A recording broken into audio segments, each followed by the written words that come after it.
Market 10%னா ஸ்டாக்ஸும் 10% மட்டும் விழலை. Small cap mid cap எல்லாமே அதையும் தாண்டி லாஸ்ட் 24 மந்த்ஸாக சில ஸ்டாக்ஸ் எல்லாமே 50-60% வரைக்கும் கூட நிறைய ஸ்டாக்ஸ் கரெக்டாக இருக்குது. ஆனால் ஒரு சில ஸ்டாக்ஸ் மட்டும் என்ன ஆகும்னாக்கா அதுக்கு டிமாண்ட் அதிகமாகவே இருந்துச்சுனாக்கா அது கரெக்ட் ஆகாது. தங்கம் ஜனவரியில் பார்த்தீங்கன்னாக்கா 16,500 22 கேரட் கோல்டு ஒரு கிராமுக்கு போயிடுச்சு. இன்னைக்கு பார்த்தீங்கன்னாக்கா அங்கேருந்து கொஞ்சம் சரிஞ்சு ஒரு 14,500ல ட்ரேட் ஆகிட்டு இருக்காது.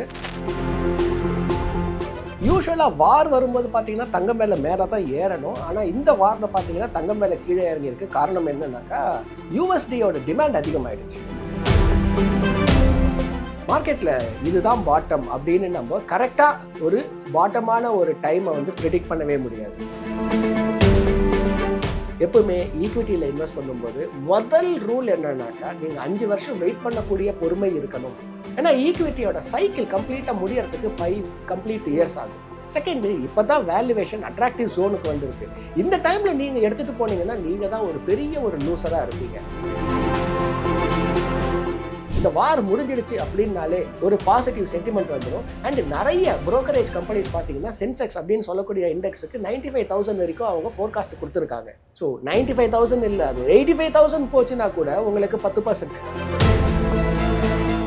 லாஸ்ட்டாக இந்த வார் எப்போ முடியும் நீங்கள் எதிர்பார்க்குறீங்க சார்? ஒரு மே 10th அதுக்குள்ளே நிச்சயமாக ஒரு நல்ல நியூஸ் எதிர்பார்க்கலாம் இன்வெஸ்டர்ஸ்.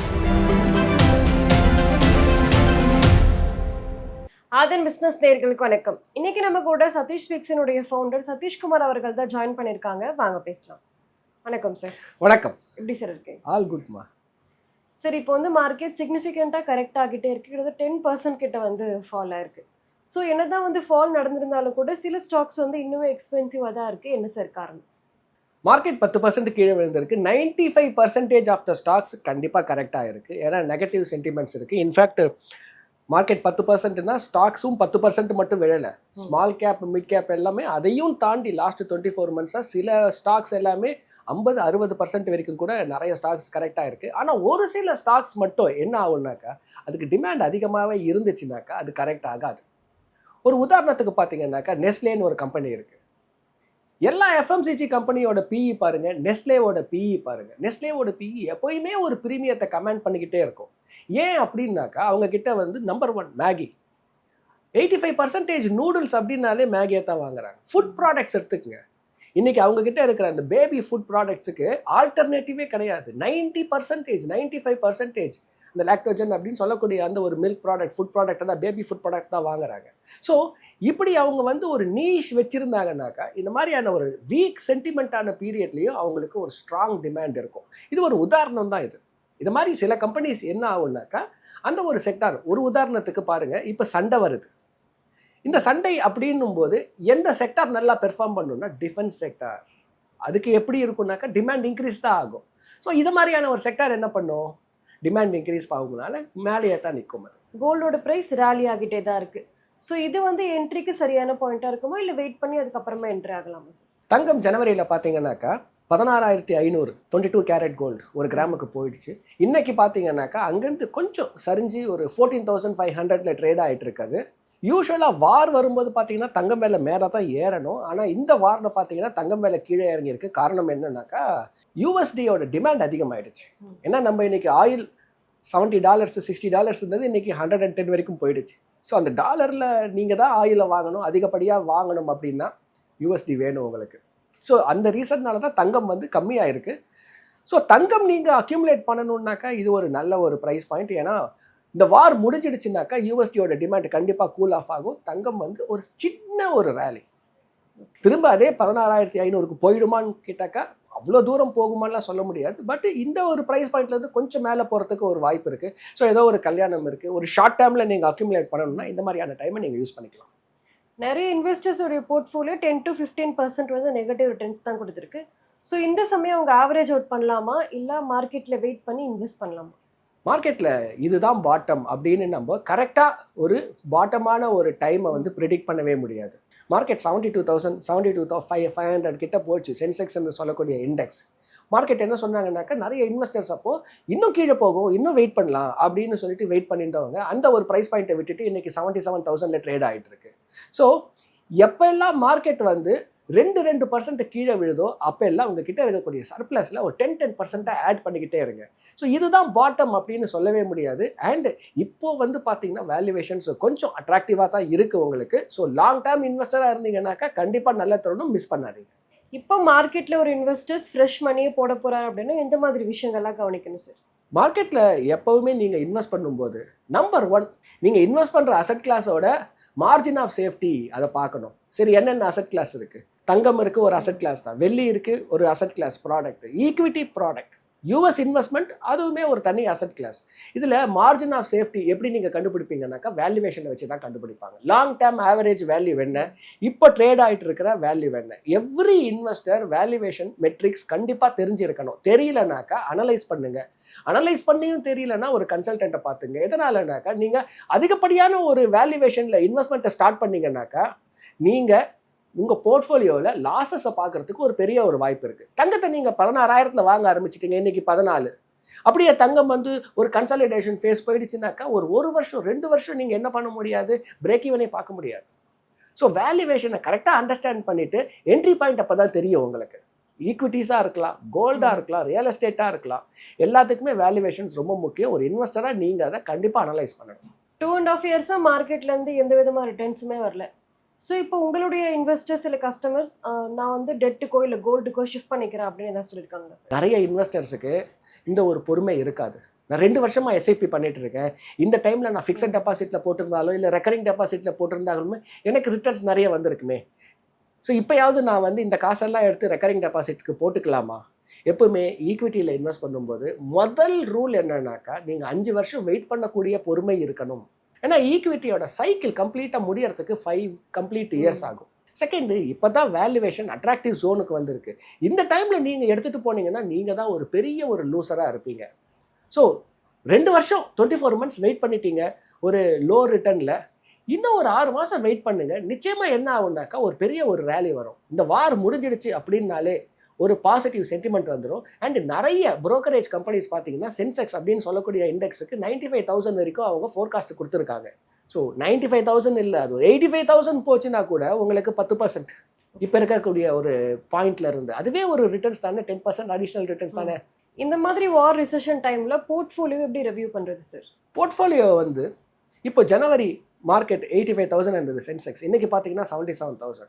இந்த மார்க்கெட்டில் என்ன கேட்டகரி இருக்குது? லார்ஜ் கேப் இருக்குது, மிட் கேப் இருக்குது, ஸ்மால் கேப் இருக்குது. ஸோ ஜனவரியிலேருந்து இன்னைய வரைக்கும் எந்த கேட்டகரி அதிகமான ஒரு ஃபால் பார்த்துருக்கு, எந்த கேட்டகரி ஸ்ட்ராங் டிமாண்டில் ஃபால் ரொம்ப கம்மியாக இருக்குது, இதை அனலைஸ் பண்ணிவிட்டு நீங்கள் என்ன பண்ணணும், உங்கள் போர்ட்ஃபோலியோவில் இப்போ ஸ்மால் கேப் தான் கம்மியாக விழுந்திருக்குனாக்கா அதில் உங்களோட அலோகேஷனை இன்க்ரீஸ் பண்ணணும். டைவர்சிஃபிகேஷன் ரொம்ப முக்கியம். ஆனால் அந்த டைவர்சிஃபிகேஷன்லேயே வந்து ஓவர் வெயிட் அப்படின்னு சொல்லுவாங்க.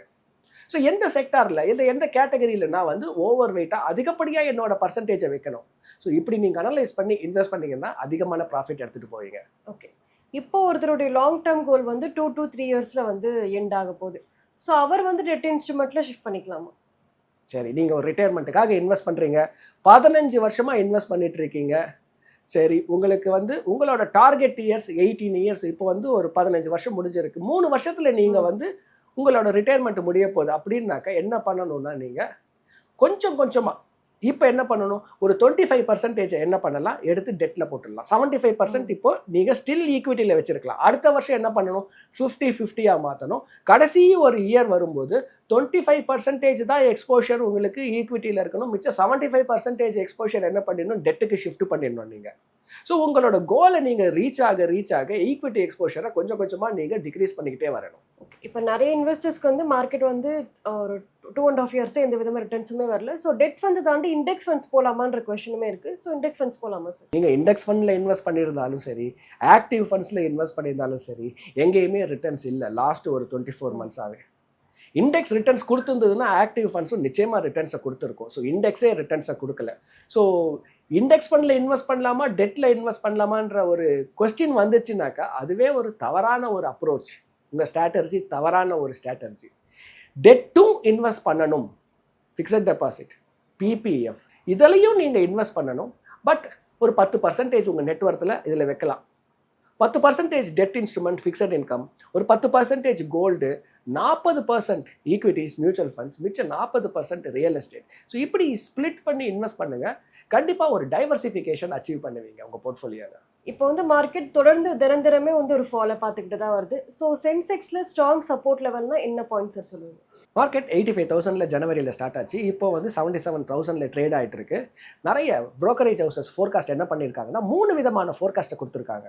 ஒன்று வந்து நார்மலான ஃபோர்காஸ்ட். ஸோ சென்செக்ஸில் பார்த்தீங்கன்னாக்க 95,000 அதுதான் நார்மல் ஃபோர்காஸ்ட் பை டிசம்பர் 2026. ரெண்டாவது ஃபோர்காஸ்ட் பார்த்தீங்கன்னா புல்லிஷ் ஃபோர்காஸ்ட். ஸோ புல்லிஷ் ஃபோர்காஸ்ட்டில் பார்த்தீங்கன்னா 105,000. ஸோ அதுதான் வந்து ஒரு இண்டெக்ஸாக அவங்க ஒரு ஃபோர்காஸ்ட்டில் கொடுத்துருக்காங்க. மூணாவது ஃபோர்காஸ்ட் பார்த்தீங்கன்னா பேரிஷ் ஃபோர்காஸ்ட். இப்போ மார்க்கெட்டு தொடர்ந்து சரிவியை பார்த்துருந்ததுன்னா எது வந்து ஒரு கீழே போகக்கூடிய ஒரு சரிவுனாக்கா 75,000 அவங்க வந்து ஒரு இண்டெக்ஸாக கொடுத்துருக்காங்க. ஸோ 75,000 ஒரு கிரிட்டிக்கலான ஒரு ரெசிஸ்டன்ஸ் லெவலில் ப்ளே பண்ணுது. ஸோ 75,000 வந்துச்சுனாக்கா மார்க்கெட் ரீபவுண்ட் ஆகிறதுக்கு ஒரு நல்ல ஒரு சான்ஸ் இருந்துச்சு. அதே மாதிரி பார்த்தீங்கன்னா இந்த வார் டைம்லையும் ஒரு 73,000 72,500 வரைக்கும் மார்க்கெட் வந்துச்சு. பட்டு குயிக்காக என்ன ஆச்சு, ரீபவுண்ட் ஆகிட்டு ஒரு 75,000க்கு வந்துருக்கு. ஸோ நீங்கள் என்ன எடுத்துக்கலாம், 72,500 to 75,000 அதுதான் ஒரு ஸ்ட்ராங் ரெசிஸ்டன்ஸ் லெவல் சென்செக்ஸ்லன்றதை எடுத்துக்கலாம். இப்போ அகைன் வார்க்கு வந்தோம் அப்படின்னா கொஞ்ச நாள் 45 டேஸ் கிட்டத்தட்ட இந்த வார் வந்து அப்படியே கண்டினியூ ஆகிட்டே இருக்கு. ஸோ இதனால க்ரூட் ஆயில் ப்ரைஸுமே வந்து அதிகமாகிட்டு இருக்கு. இன்னொரு பக்கம் விலைவாசியுமே வந்து ரொம்பவே அதிகமாகிட்டு இருக்கு. ஸோ உக்ரைன் ரஷ்யா வாரில் வந்து சாதாரண மக்கள்லாம் எந்த விதமான பாதிப்பும் அடையல. பட் இந்த வாரில் வந்து எல்லாருக்குமே பாதிப்பு இருக்குது. இதுக்கப்புறம் பெட்ரோல் டீசல் விலை ஏறிச்சுன்னா இன்னும் ரொம்பவே பாதிப்பு அதிகமாக இருக்கும். இன்வெஸ்ட்மெண்ட்ஸ் தாண்டி நிறைய மக்கள் கையிலேயே பணம் இல்லை. ஸோ இதை எப்படி ஹேண்டில் பண்ணுறது? எப்போவுமே நீங்கள் எமர்ஜென்சி ஃபண்ட் அப்படின்றத வச்சுக்கணும். நம்ம கோவிடை இப்போ தான் கடந்து வந்தோம், ஒரு 5 வருஷம் ஆகுது. அது கற்றுக் கொடுத்த பாடம் என்னன்னாக்கா, எப்போ வேணாலும் ஏதாவது ஒரு எமர்ஜென்சி, மெடிக்கல் எமர்ஜென்சியாக இருக்கலாம், ஃபைனான்ஷியல் எமர்ஜென்சியாக இருக்கலாம். நிறைய பேருக்கு ஜாப் போச்சு, நிறைய பேரோட பிஸ்னஸ் என்னாச்சு, ஒரு 6 மாதம் 1 வருஷம் செய்ய முடியாமல் போச்சு. நிறைய பிஸ்னஸ்மேன் அதுக்கு கோவிடுக்கு முன்னாடி பண்ணிட்டு இருந்த பிஸ்னஸ் வேறு, கோவிடுக்கு அப்புறமா பண்ணக்கூடிய பிஸ்னஸ் வேறு.